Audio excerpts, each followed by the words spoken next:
Is there any evidence that you can provide today that shows the PCR tests don't work? Yeah, there's no scientists in this entire world who will claim that a PCR test can detect infections.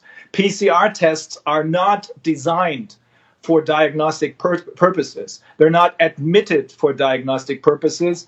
I've seen all the videos by the inventor of the PCR. A PCR test is a great tool. It makes things visible to the human eyes which are otherwise not visible by amplifying it, by making those molecules that you take with these swabs larger so that eventually you can see what this is all about. But they are not in any way capable of telling you anything about infections, in particular not when these PCR tests are set at more than 25 cycles.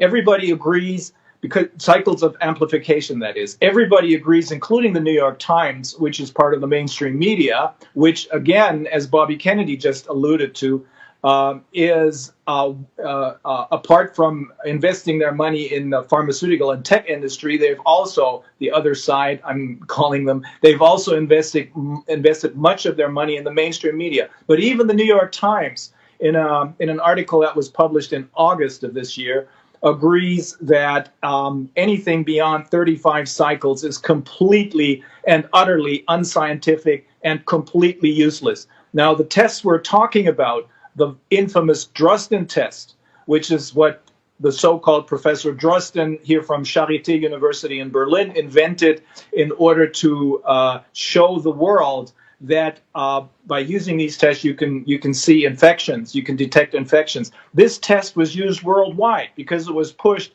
by the WHO as a sort of gold standard to find out about how many infections there are with COVID-19. Fascinating stuff. Dr. Rainer Fuellmich, thank you so much for taking the time today. And personally, I wish you great luck in your lawsuit against those tech companies and their censorship. I think it's needed badly, not just in Germany, but worldwide. Thank you.